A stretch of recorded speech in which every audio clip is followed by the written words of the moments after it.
everyone, welcome back to my channel. Today we're going to do about a 20-minute lower body Pilates routine.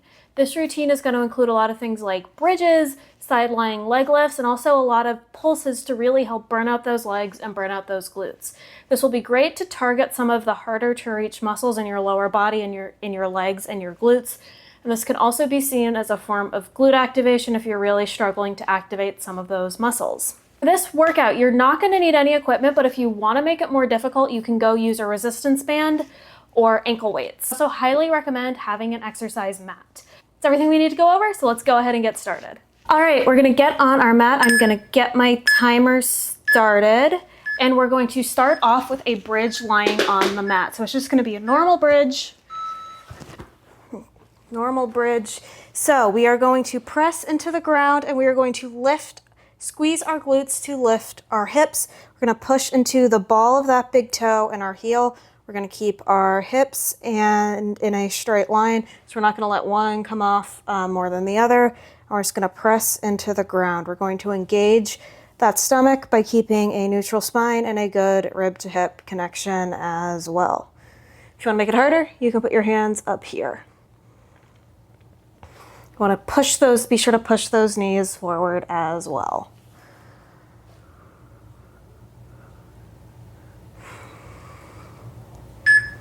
Two, one. All right, next we're going to do a frog bridge. So we're going to press into this outer edge of our foot right here, and we're going to push our feet out like this. And then we're just going to lift like a normal bridge. So all the same principles as a normal bridge, but with our legs extended like so. Now this will hit a slightly different point in our glutes. You should really feel this in like your glute medius or the side of your glute. And this is just a variation to target some other muscles. Same principles apply. Make sure to maintain that neutral spine and try not to let one side work harder than the other here. Again, if you want to make it harder, you can go like this as well.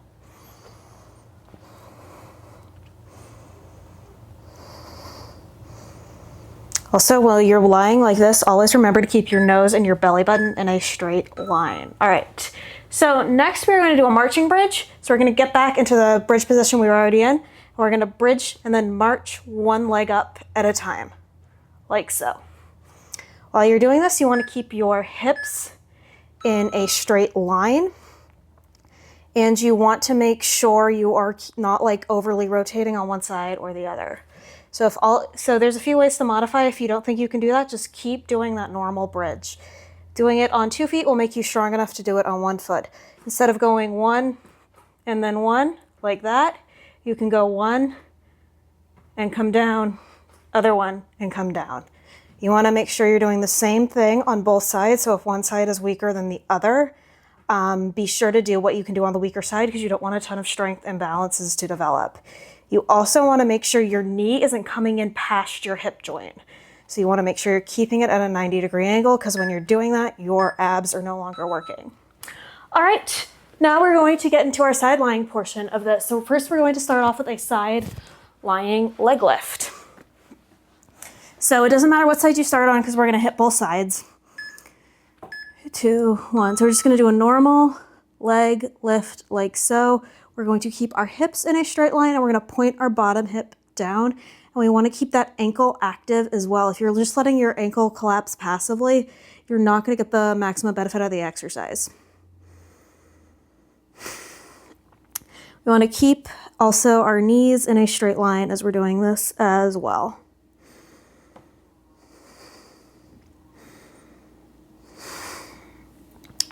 So we're really going to be burning out on this side, so pace yourself. All right.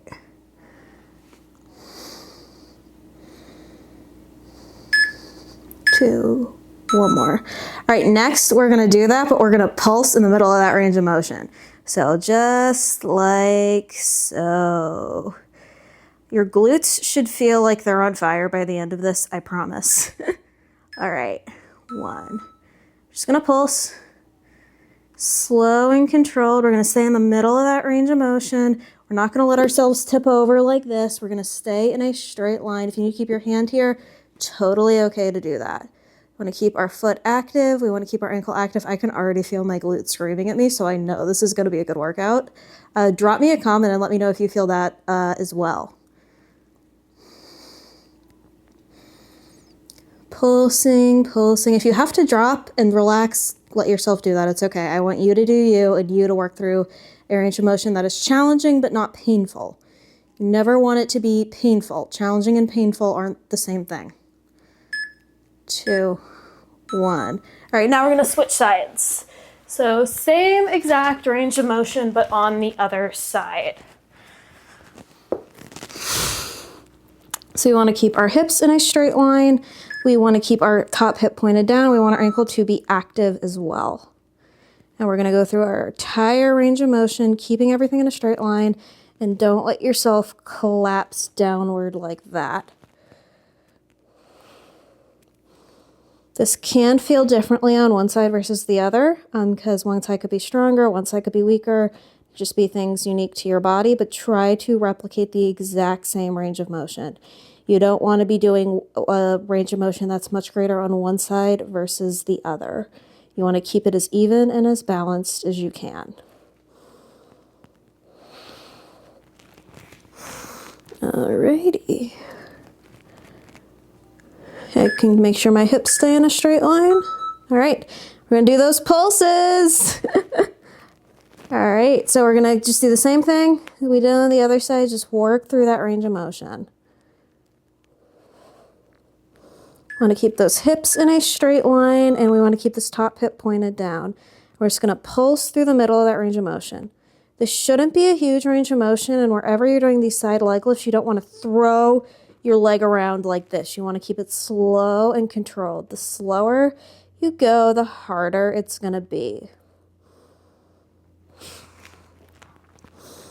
Okay, I needed to get myself back in alignment there.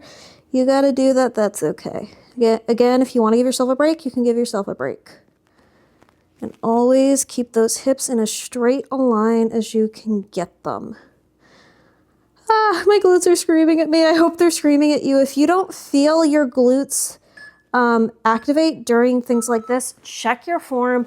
Check to make sure your hips are in a straight line. Check to really make sure that other hip is pointing down as well. All right, so next we're going to go back on our other side and we're going to do hip abduction, so away from our body.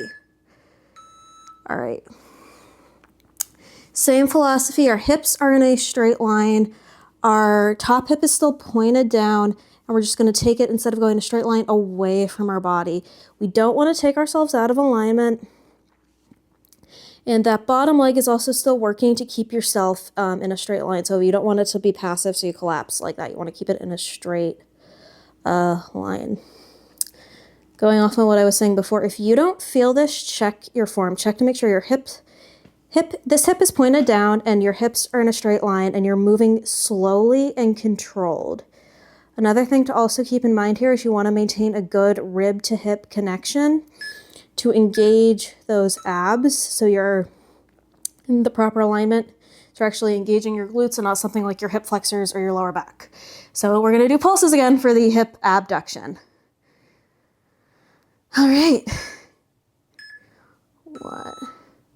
So kind of like the frog bridges, this will hit your glutes in a slightly different way. You're kind of going to be hitting that glute medius, which is something that can be frequently weak if you think you have weak glutes, tight hip flexors, or limited foot and ankle mobility. All right, trying to keep myself in line here. And remember, we're working through the middle of that range of motion.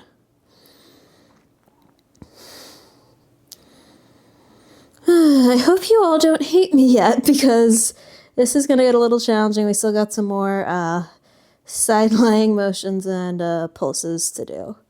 But this stuff is really good and for any fitness level because this is really foundational stuff that will make you better at doing just about anything. The stronger your glutes are, the stronger your core is, the more you're going to be able to do. This is how you get to do the fun stuff. Being good at this and having really good foundational strength. All right, so we're gonna side abduct on this side. Almost went into pulses, but That's next, so don't worry. You're not getting out of it on this side. Keep these hips in a straight line. For this side, it's a little bit harder for me to keep them in a straight line, but still, it's something you gotta do for this to be effective. You can't, like, get out of it. You can't think, okay, I did it on one side, I can slack off on the other. Fortunately, that's not the case.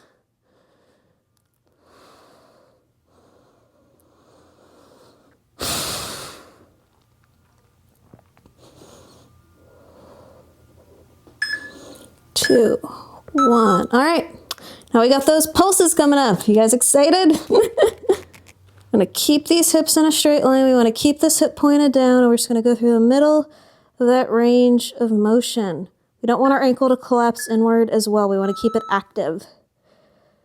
But keeping that ankle active will help keep you in alignment and will stop your knee from caving, can stop your knee from caving outward. It won't be the same on everybody, but like, the more you can force those glutes to work instead of other parts of your body, the more you're going to feel this and the more effective this will be.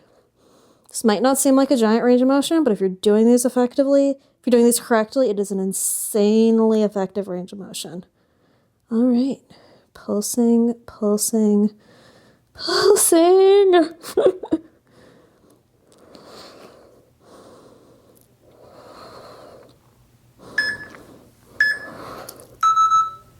All right, we're gonna go back to our other side, and now we're going to do, I don't wanna kick my timer all the way, but now we're going to do front taps. So now we're just gonna do side lying leg lift, but we're gonna tap in the front of our body. Let me make sure you can see what let me move back a little so you can see what I'm doing. So I'm tapping in front. We're hitting those glutes from yet another angle. So I'm not going behind me. Nope, I'm not going to the side. Nope, I'm going in front. So we have to work really hard to not collapse inward right here. And we still want to do all the same things we were doing before. We want to keep those hips in a straight line. We want to make sure our top hip is still pointing down. We're going to keep that foot and ankle active, and we're just going to tap in front of us and not behind us. Your glutes should be screaming at you. Mine are screaming at me. All right, guess what we're gonna do next? Pulses. We're gonna do pulses in this range of motion as well. So we're gonna stick in the middle of that range of motion while keeping everything in alignment. Again, if this one feels a little bit awkward, if it's a little more difficult for you, and you don't think you can actually like go through the pulses, it's okay to just repeat the same range of motion we just did. But we're gonna go through the middle of that range of motion, pointing forward without collapsing forward, etc.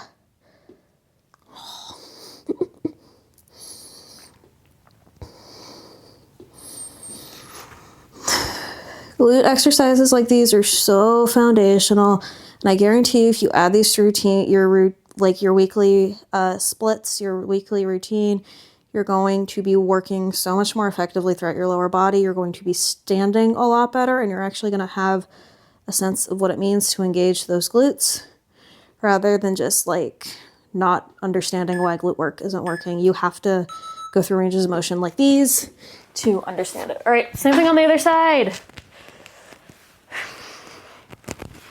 So we're gonna go through those front taps and those front tap pulses.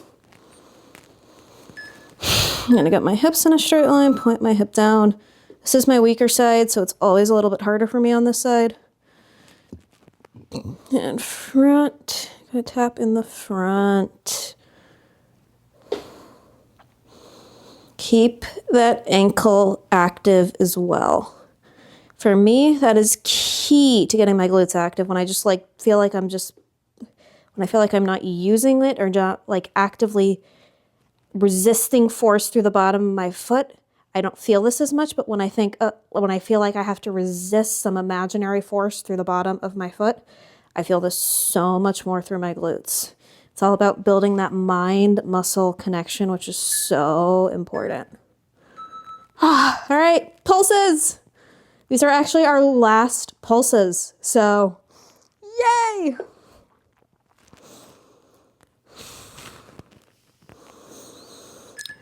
Keep that front tap. All right, you're gonna tap in front and pulse. Okay, so I started doing taps there because I forgot we were doing pulses.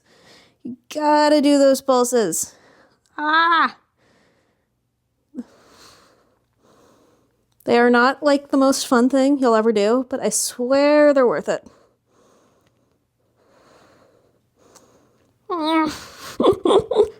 It's, oh my god, I can really feel this.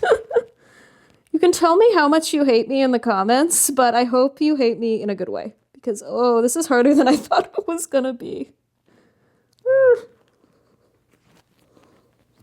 All right. We've got to be close to the end now. Yes!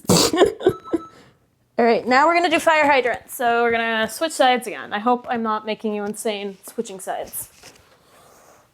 So we're gonna get in a good 90-degree position, knees on top of hips, rib to hip connection, and we're gonna open like this.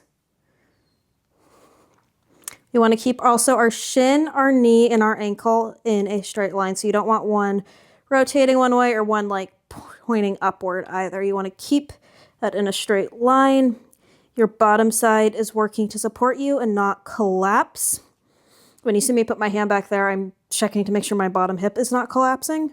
And we want to keep our this hip pointed down as well. So I want to keep that ankle active because that's going to help keep everything in a straight line.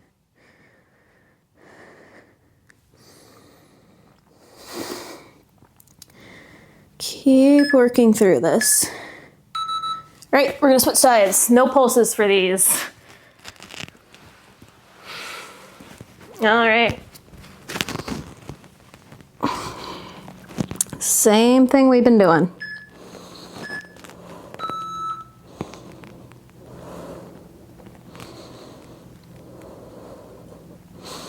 Want to also keep your knees as much in a straight line as you can, as they can handle.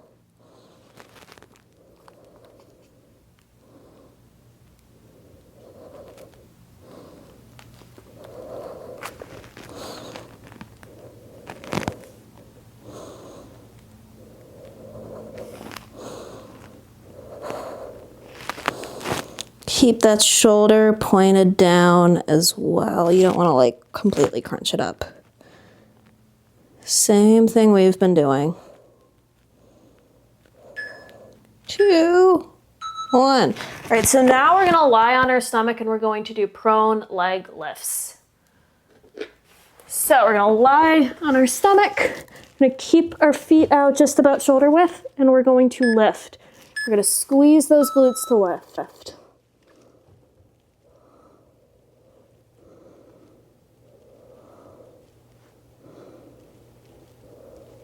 We want to make sure we're maintaining a good rib to hip connection, and we want to make sure we're not swinging, we're not throwing, we're slow and controlled, squeezing those glutes.